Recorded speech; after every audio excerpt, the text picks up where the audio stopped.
여러분 안녕하세요. 시카고 예수사랑교회 황선웅 목사입니다. 오늘도 기도가 열리고 하나님과 함께 숨쉬는 하루 되시길 소망합니다. 6월 27일 금요일 말씀으로 여는 아침입니다.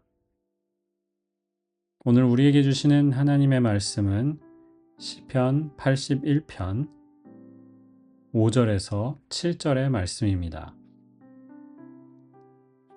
하나님이 이집트 땅을 치려고 나가실 때에 요셉에게 내리신 훈령이기 때문이다. 나는 내가 알지 못하던 한 소리를 들었다. 주님께서 말씀하셨다. 내가 내 어깨에서 짐을 벗겨주고 내 손에서 무거운 광주리를 내려놓게 하였다.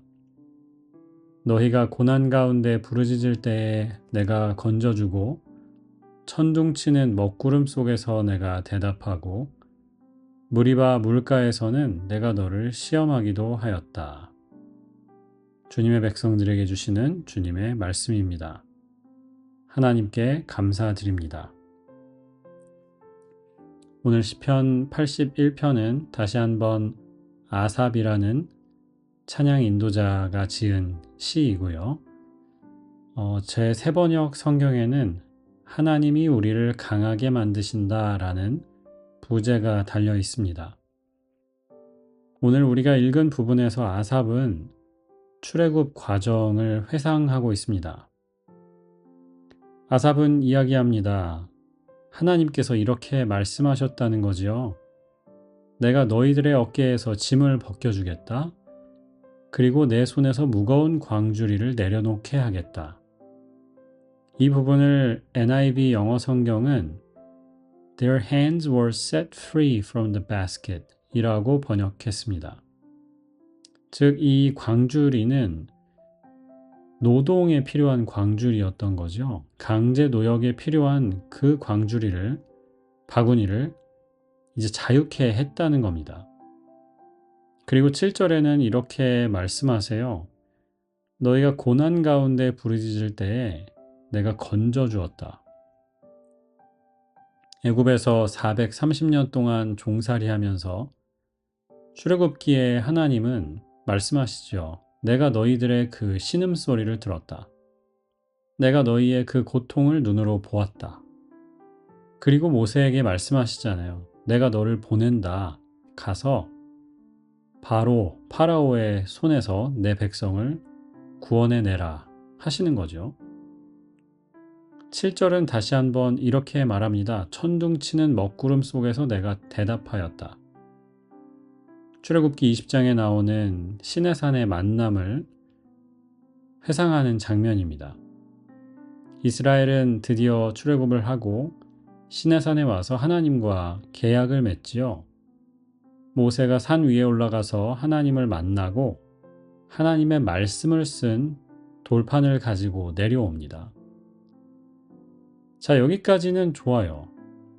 출애굽과 하나님께서 어떻게 이스라엘을 만나주시고 또 인도하셨는지, 어떻게 그들의 짐을 또 손에 있는 노동을 없애셨는지 말씀하는 것 좋습니다. 그런데 7절 마지막 부분에 이렇게 말씀합니다. 무리바 물가에서는 내가 너를 시험하기도 하였다. 출애굽기 17장과 민수기 20장에 기록되어 있는 이야기이지요. 르비딤이라는 곳에 도착했고요. 물이 없었어요. 그래서 하나님께 물을 달라고 하는데 백성이 불평을 합니다.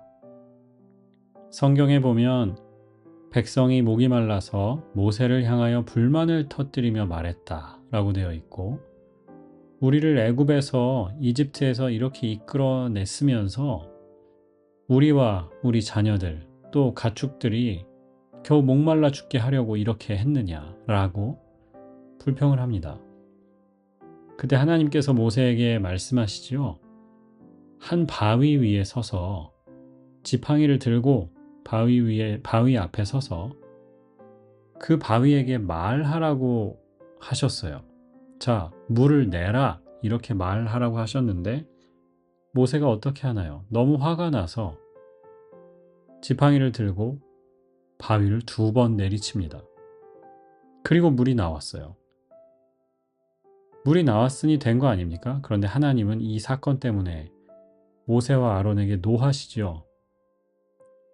분명히 하나님께서 물을 내라고 하셨다. 그렇게 똑같이 실천을 해서 하나님을 드러냈어야 하는데 모세는 너무 열받아서 그랬는지 아니면 자기의 어떤 능력을 증명하고 싶었는지 쇼를 합니다. 쉽게 말하면. 바위에게 명령하지 않고 바위를 때리는 쇼를 해요. 그리고 하나님의 진노가 임하는데 모세와 아론 너희도 이 불순종하고 불평하는 자들과 같이 너희도 가나안에 들어가지 못한다고 하나님께서 말씀하십니다. 그리고 그 말씀대로 돼요. 가나안에 들어가지 못합니다. 다시 저희의 시편 81편으로 돌아오면요. 하나님께서 말씀하셨어요. 내가 너희를 고통에서 해방했다. 내가 너희를 천둥 가운데, 먹구름 가운데 만났다. 그런데 무리바 물가에서는 내가 너희를 시험하기도 하였다. 무슨 뜻일까요? 저는 이 3가지가 다 하나라고 생각합니다. 이스라엘을 구원하시는 것, 그리고 이스라엘과 만나주시는 것, 그리고 마지막으로 이스라엘을 시험하시는 이것입니다. 아이를 키우다 보면 아이가 말을 잘 듣지 않아서 우리 한국 부모님들은 숫자를 세죠. 아빠가 3까지 센다. 하나, 둘, 그리고 어떻게 하시나요? 2 반, 2 반의 반. 셋은 잘 오지 않죠? 셋은 잘 나오지 않습니다. 셋이 나오면 이제 정말 무서운 시간이 오는 거죠. 심판의 시간, 진노의 시간이 오는 거죠. 왜 2 반, 2 반의 반이라고 할까? 우리는 처벌하는 게 우리의 목적이 아니기 때문이죠. 아이가 처벌받기를 원하지 않아요. 내가 한번 혼내줘야 되겠다 이렇게 생각하지 않습니다. 2 반, 2 반의 반 하는 이유는 아이가 말을 들었으면 하는 마음에서 기다려주는 겁니다. 그리고 그게 목적이기 때문인 거죠. 혼내고 처벌하고 이게 목적이 아니고 아이가 순종하는 것을 배울 수 있게 하는 게 목적이기 때문에 2 반, 2 반의 반이 나오는 겁니다. 하나님께서 무리바에서 이스라엘을 시험하신 것, 시험 당하는 것 누구도 좋아하지 않죠. 그런데 이스라엘이 낙제하고 넘어지긴 했지만 하나님은 분명 그 시험을 이스라엘이 잘 통과하기를 바라셨을 겁니다. 그리고 가나안 땅에 들어갔던 출애굽 2세대에게 주는 메시지였을 겁니다. 너희 조상들, 너희 부모님들은 내 말에 순종하지 않고 나를 인정하지 않았기 때문에 출애굽의 그 역사를 보고서도 가나안 땅에 들어가지 못했다. 너희는 그렇게 하지 마라 하는 거죠. 히브리서 12장은 말씀합니다. 내 아들아 주님의 징계를 가볍게 여기지 말라. 꾸지람을 받을 때 낙심하지 말라. 주께서 그 사랑하는 자를 징계하시고 그가 받아들이시는 자녀마다 채찍질하신다. 잠언에도 말씀합니다. 내 아들아 하나님의 징계를 멸시하지 말고 그 꾸지람을 싫어하지 말라. 주님께서는 그 사랑하시는 자를 징계하신다. 마치 아버지가 기뻐하는 아들을 징계함 같이 하신다. 라고 하셨어요. 사랑하는 여러분, 혹시 내 삶에 어떤 시험을 당한다는 느낌을 받으실 때가 있으십니까?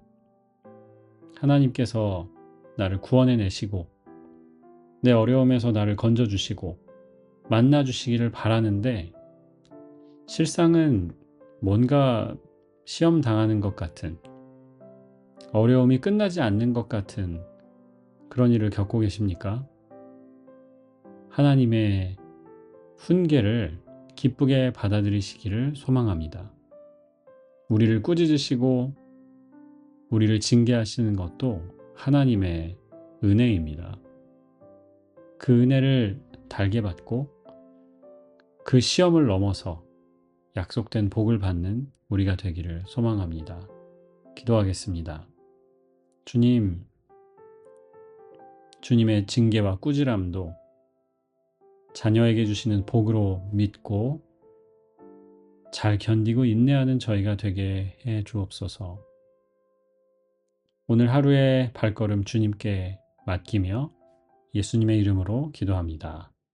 아멘.